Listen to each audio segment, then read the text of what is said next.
Hi everybody, it's Maggie back with another video. Today I'm excited because I had the privilege of interviewing Audrey Weiger, who is the CEO of Grace Horizon, which is a local not-for-profit agency in the city of Anderson, Indiana, in Madison County. So I hope you get some information, some valuable information from this. And at the same time, don't forget to like, subscribe, and leave a comment if you like this video and or if just the overall content of my channel. And I just want to say in advance, thanks for watching, and I hope you enjoy the video. Okay. So today I have with the pleasure of speaking with Audrey Weiger, who is the executive director of Grace Horizon, which some of you may know was formerly known as Strip Love. So thank you for doing this today, Audrey. I really appreciate this. Yeah, thanks So for having me. right, I wanted to see if you could tell me something a little bit about yourself and how you came to be the executive director of Grace Horizon. Yeah. Well, a little bit about me. I love to be outdoors. I love to do yoga. I used to live overseas with my family in Germany for several years. So our family does speak a little bit of German, which is fun. And yeah, but I am definitely a Midwestern girl through and through. So love being in Indiana and love getting to serve here at Grace Horizon. Okay. All right. So I know that Grace Horizon recently went through a name change. It used to be Strip Love. It's now known as Grace Horizon. Can you give us a little background as to why the name change and what prompted you guys to do that? Yeah. So I came on as the CEO of Grace Horizon in 2021. And when I came on, I just spent that whole first year listening to the participants in the organization, listening to volunteers, listening to our different community partners, and saying, okay, what is actually happening here and what's been working well and what might need to change. And one of the things I noticed was that the participants didn't use our name very often. And so I asked a little bit more about that.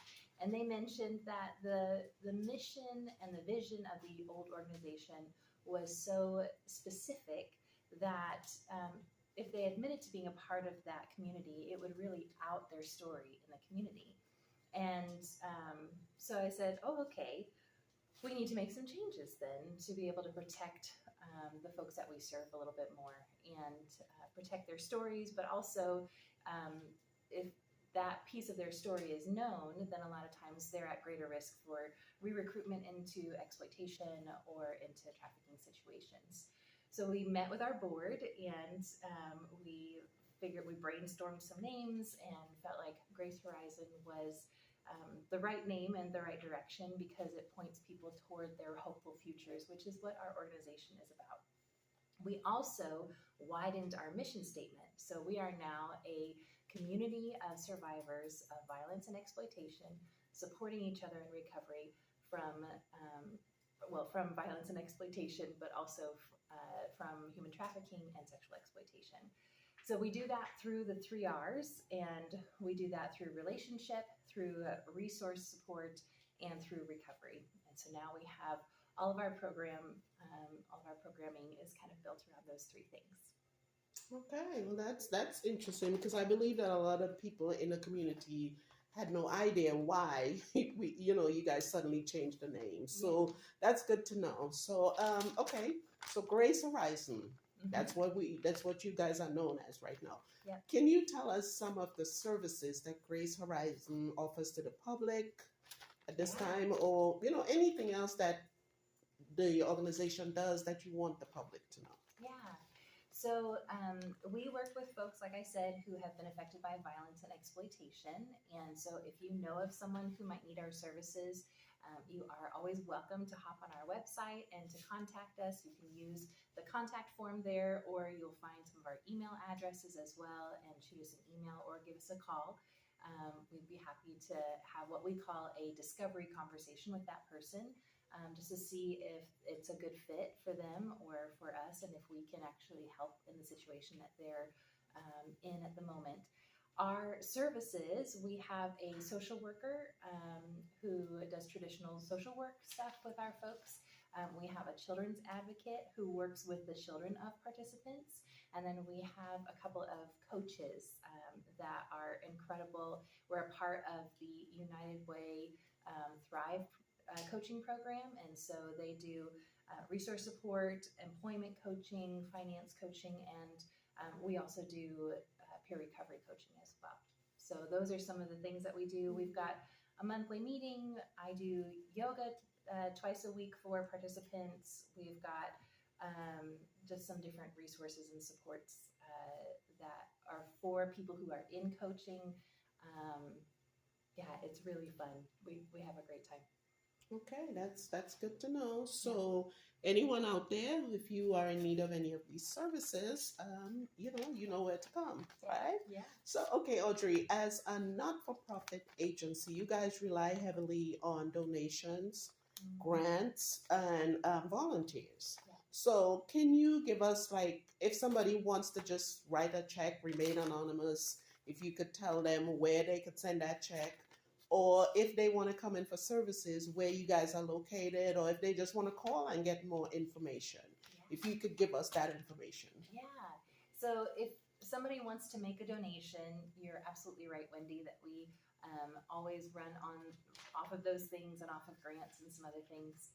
They can send that to 802 East 5th Street, and that's Suite number 8, Anderson, Indiana, 46012.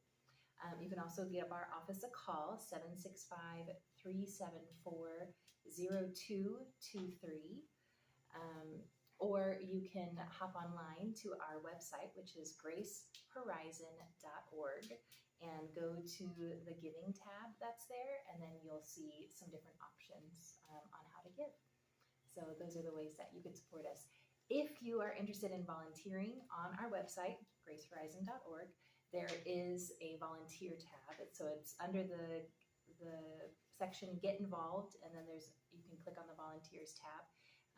And then there's a little questionnaire for you to fill out in terms of your contact information, maybe different ways that you kind of see yourself getting involved, whether that's you want to help with our resource closet and organizing things, or maybe you're really good at administrative work and you want to help in the office, or maybe that's you love kids and so you want to help provide childcare for some of our events. There's a plethora of ways that you could get involved. So if you'll fill out that contact form, then we'll follow up with you.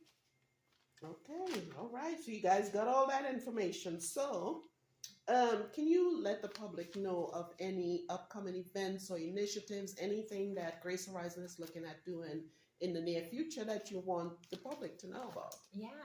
So we have a couple of things that we'll be posting on our Facebook page, but we have some drives that are coming up in terms of just different resources that we need for the parents that we get to work with. And so things like diaper drives, or we are almost out of birthday gifts for the children of participants. We usually give each child a birthday gift when their birthday comes around. So there's some practical things like that we need, but also we're looking for monthly sponsorships. And so if that's something that interests you, again, please hop on our website, gracehorizon.org, go to the giving tab, and then you can read a little bit more about that.